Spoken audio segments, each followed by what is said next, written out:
Ese koko abantu bageze igihe cyo gushyingirwa baba abakristo umunsi wo gukora ubukwe kugira ngo basohoze umuhango bagera mu ngo zabo ubukristo bukarangira?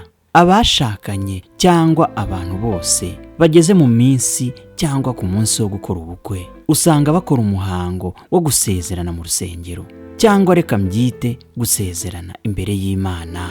Padiri cyangwa pasiteri bakabasomera ibyanditswe bitandukanye, bakinjira mu masezerano adasanzwe. Bamwe bakemera ko bazabana akaramata, abandi bati tuzatandukanywa n'urupfu cyangwa Yesu Kristo agarutse kujyana itorero. Mbese ntabitinzeho, amagambo avugirwa muri kiliziya cyangwa mu nsengero namwe murayazi cyangwa mujya munayumva. Icyo nshaka kubabwira rero si uko nyuma y'amezi 2 cyangwa 3 wumva abatandukanye, cyangwa ukumva ngo abantu bamaranye imyaka 10 cyangwa imyaka 20, bugacya umugabo yivumbuye ngo umugore wanjye ntazi gusasa.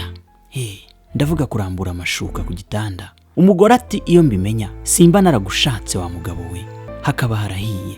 Ntarababwira rero impamvu 24 zabafasha mu mibanire. Ndabibutsa ko abakristo bagombye kubana mu rukundo, bakizerana, bakubaha Imana, bakurikiza ijambo ryayo nk'ishingiro ry'ubuzima bwabo, kandi bagakorana neza n'inshuti zabo n'imiryango yabo, byose bikaba mu bwubahane, ubufatanye no kubaka amahoro arambye. Aya magambo ni ingenzi kuri wowe n'umuryango wawe cyangwa ku nshuti zawe. Reba aho munsi ukande ahanditse subscribe, usangiza abandi iyi video. Muri kumwe na John Advisor, umujyanama wanyu yihariye nk'ibisanzwe. Ndaje mu kanya, ingo dufatanye kuzubaka.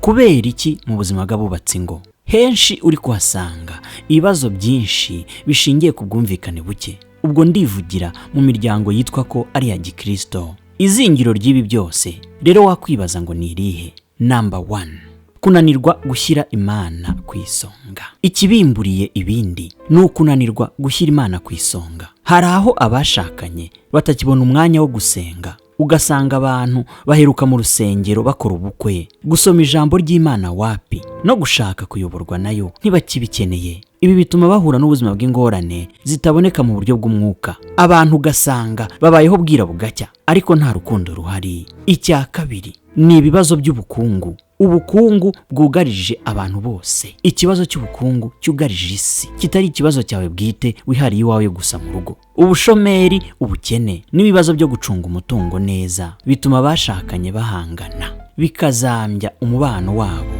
Uko iminsi igenda ishira, umwe akaba umucamanza wa mugenzi we, guhugira ku bindi bintu bitandukanye kurusha urugo. Hari igihe abashakanye bahugira mu kazi, mu mihango itandukanye, cyangwa muri serivisi zitandukanye z'inshuti zabo, cyangwa ugasanga bahugiye mu mishinga yabo ku buryo budashobora kugira umwanya uhagije wo kwita ku rugo no kwita ku bandi bagize umuryango. Abashakanye benshi babura umuco n'umwanya wo kuganira no gusasa inzobe ku bibazo byabo, bigatuma ibibazo bigenda byiyongera kugeza bigeze ku rwego rutagifite igaruriro. Kugereranya urugo rw'abandi n'urwawe, icyo ni ikintu gikomeye. Iterambere ry'ikoranabuhanga rituma abantu benshi bareba ubuzima bw'abandi ku mbuga nkoranyambaga, bakagereranya urugo rw'abandi n'urwabo. Iyo ibyo babona bitandukanye n'ibyo bafite mu ngo iwabo, bigira ingaruka ku mibanire yabo. Guhisha amabanga atari ngombwa. Usanga abashakanye rimwe na rimwe bahishanya amabanga, nko gucunga umutungo mu buryo utaziranyeho na mugenzi wawe, kugirana amabanga n'abandi bantu batandukanye uwo mwashakanye atabizi, cyangwa gufata ibyemezo utavuganye n'uwo mwashakanye. Bituma mu rugo mubaho mukekana amababa, umwe yavumbura ibanga yahishwe bigasoza nabi. Gutongana, kurwana, ubusambanyi n'ibindi bikorwa bikomoka ku badayimoni ngayo nguko bikaba bihawe ikaze. Iyo byageze aha rero urugo ruba rwapfuye cyangwa rwabaye expired. Kubwirana aya magambo meza cyangwa gukora ibikorwa byoroshya ubuzima biba byarangiye, tayari urugo ruba rwamaze gusenyuka. Nimba rero nawe mu rugo byaramaze kugera kuri uru rwego, cyangwa ukabona uri mu nzira ziherekeza, nakugira inama isumba izindi. Nta gihe kinini utakaje, nta guca ku ruhande. Pfukama uce bugufi, witarure amajwi yose ashobora kukuvangira. uhamagare mu ijuru, usengere isengesho uti: Mana yera, ndi hano naje, ni jyewe wa wundi, ntabara, ohereza mwuka wawe wera, anyobore kandi ayobore n'uwo twashakanye.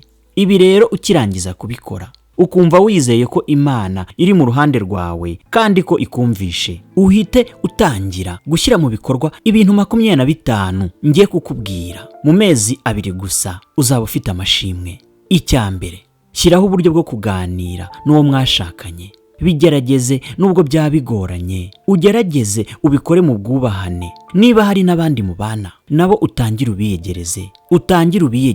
Tangiza ibiganiro bitandukanye mu rugo rwawe. Niba ufite abana bakuze, tangira ubaganirize. Tegura ibiganiro bijyanye n'ubwiyunge, kubera yuko ibintu byamaze kugera kure.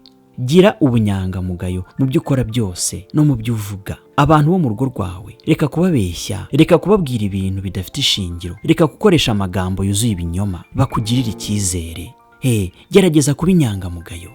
Fata umwanya wo kuruhuka no gusabana n'abo mu rugo. Gabanya umunaniro mwinshi. Erega umunaniro nawo ushaka kuwukoresha amakosa.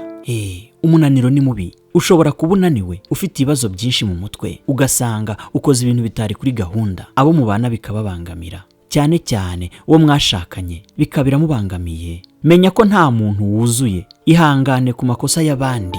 Iyo usomye mu Bakolosayi ibice 3 umurongo wa 13, mujye mwihanganirana. Kwihangana ni ikintu gikomeye cyane. Tegura ibihe byihariye byo kwishimisha hamwe n'umuryango. Ibi mushobora kubikorera mu rugo iwanyu, cyangwa mushaka no gusohoka mukajya habigenewe. Kugira umwanya w'ibyishimo ni ngombwa. Icya 6, garagariza urukundo rw'ukuri uwo mubana n'abo mubana mu rugo bose. Gutanga urukundo rw'ukuri ni ikintu cy'ingenzi. Itondera amagambo n'ibikorwa bishobora kubabaza abandi. Kubahana, icyo ni ikintu gikomeye. Fasha buri wese kumva ko ijwi rye rifite agaciro. Icyo ni icya 8. Kwemerera buri wese gutanga ibitekerezo. Iyo wakoze ikosa, ibuka gusaba imbabazi kandi ubikore wicishije bugufi. Kwemera amakosa yawe ni ikintu cy'ingenzi mu buzima bwawe no mu buzima bw'abandi. Icya 10, menya kugenzura amarangamutima. Igihe ubabaye, igihe wishimye, byose ugomba kumenya uko bitwara. Kurwanya umujinya cyangwa gukontorora umujinya wawe. Umujinya ni ikintu gikunze kuza mu mibereho y'abantu bitewe n'amakosa abantu bagukoreye. Wagira umujinya ukaba wabyara ibindi bintu bitari byiza. Ni byiza yuko wagombye kumenya gukontorora umujinya wawe. Icya 11, teganya uburyo buri muntu yakomeza kugira uruhare mu mirimo y'urugo, yaba wowe nk'umugore, yaba wowe nk'umugabo. Teganya uburyo mugenzi wawe agomba kugira uruhare mu mikorere yo mu rugo. Ibyo agomba gushyira mu bikorwa n'undi nibyo agomba gushyira mu bikorwa. Ni byiza kugena buri wese inshingano. Gusengera hamwe bishobora kongera umutekano wo mu rugo. Ikintu gikomeye cyane ku Bakristo, kwita ku bijyanye n'amasengesho. Icya 13, ntiwemerere ibibazo gukomera. Ukeneye kumenya uburyo bwo gukemura ikibazo hakiri kare. Ikibazo kigatangira ari gitoya, ikibazo ejo kigakura, uri kukirebera kikagera ku rwego udashobora kuba wagikemura. Kwihutira gukemura amakimbirane ni ikintu cy'ingenzi. Gukorera hamwe nk'ikipe mu buryo bw'imikoranire yibanze ku bashakanye. Ibi ni ingenzi. Kugira umuco w'ubumwe. Icya 15, koresha amagambo atuje kandi yubaka. Hari abantu usanga bakoresha amagambo akakaye, cyangwa ugasanga abantu mu mibereho yabo nta magambo yubaka bagira. Bihorera muri komedi, bihorera mu magambo ari aho gusa y'ibiganiro byo kuvuga abandi no gusenya abandi no kuganira abandi, ariko nta magambo yubaka hazaza habo. Kwirinda amagambo atubaka, adafite umumaro. Tekereza neza uko wamenya ibikenewe kugira ngo urugo rutere imbere. Ugomba kureba uti ni iki nakora, ni ibiki nakwibandaho, nashyiramo imbaraga zingana iki, ejo bizabyara iki, ejo bundi bizabyara iki. Fata igihe cyo kwitekerezaho. Fata igihe wenyine witonze, witekerezeho, unatekereza ku musaruro w'urugo rwawe. Kugira umwanya wo kwitekerezaho ni iby'ingenzi mu buzima. Ingingo ya 18, ntukemere ibintu byose. Hari abantu nyine banyamugiyo bigiye, iki cyaje yes, iki cyaje yes. Hoya. Menya guhitamo ibifitiye urugo rwawe inyungu. Imirimo yo kwiteza imbere mu muryango, ariko ugahitamo imirimo itanga icyerekezo. Gukora ibikorwa byo kwiyubaka. Kubahiriza igihe. Reka nkwibutse neza yuko kubahiriza igihe nabyo birinda akajagari mu rugo. Kwita ku gihe. Ugasanga umuntu akorera ku gihe. Nimba muhanye gahunda n'uwo mwashakanye ngo turagenda saa 2, mukaba muzi ko mwese iyo saa 2 mugomba kuba muri tayari.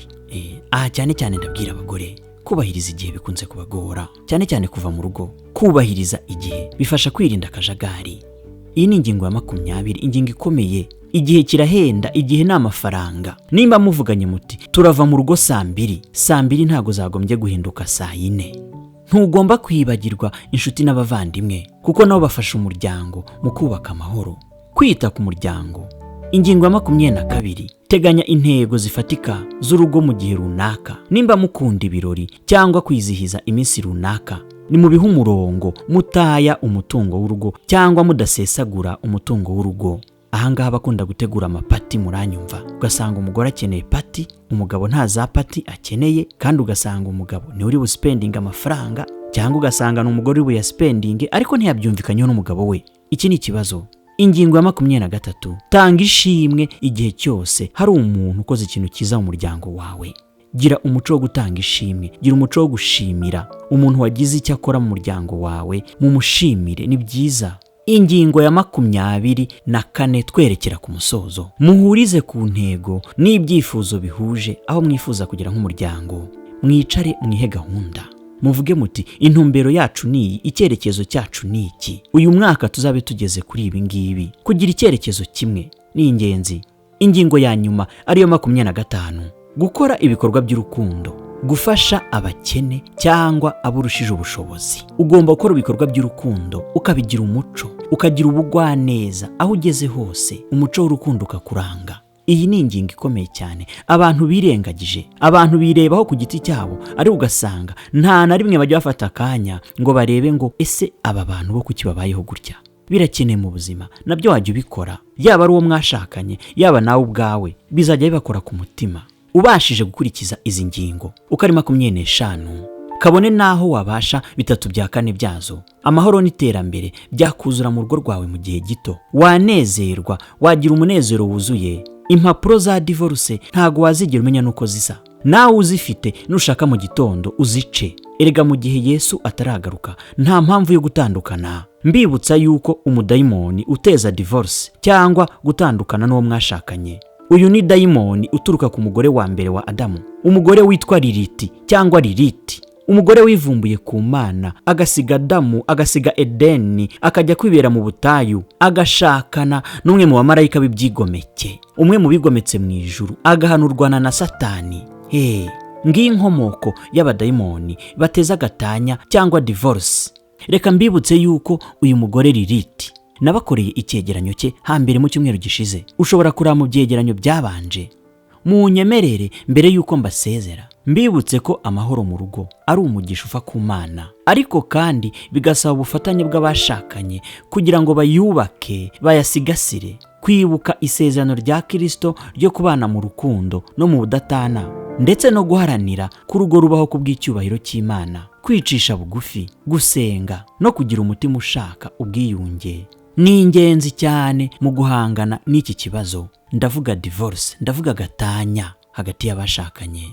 Iyo usomye mu rwandiko Pawulo yandikiye Abefeso ibice 5 umurongo wa 21, mutinye Imana, mwicishe bugufi kandi mubikore umwe ku wundi. Urwandiko rwa mbere rwa Petero ibice 3 umurongo wa 7 haranditse ngo namwe bagabo mujye mwitwara neza ku bagore banyu, mubabere abagabo b'umutima mwiza. Rero muri Matayo ibice 19 umurongo wa 6 amagambo akomeye cyane haranditse ngo nuko ntibaba bakiri babiri ahubwo baba umubiri umwe. Nuko rero Imana yateranije ntihakagire ugitandukanya. Ngira ngo iki cyanditswe abageni hafi ya bose bakoze ubukwe baragisomerwa bakagisobanurirwa. Uyu murongo abashumba benshi, abapasiteri benshi bakora ibishoboka mu gihe cy'ishyingirwa, abageni ukabacengera mu mutwe. Ariko igitangaje uburyo dayimoni aza mu gihe gitoya akabikura mu mitima yabo no mu mitwe yabo.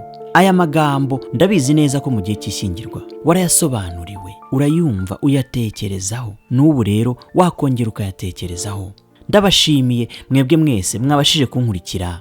Mwari kumwe nanjye John Advisor, umujyanama wanyu uhariye nk'ibisanzwe. Nk'uko mpora mbibabwira, umurimo ni mugari, twafatanya kuwukora. Mwasangiza abandi iyi video nabo bakabasha gukurikira ubutumwa bukubiye muri iki cyegeranyo. Izi nyigisho erega hari benshi bazikeneye. Ntuzihererane. Naho utaha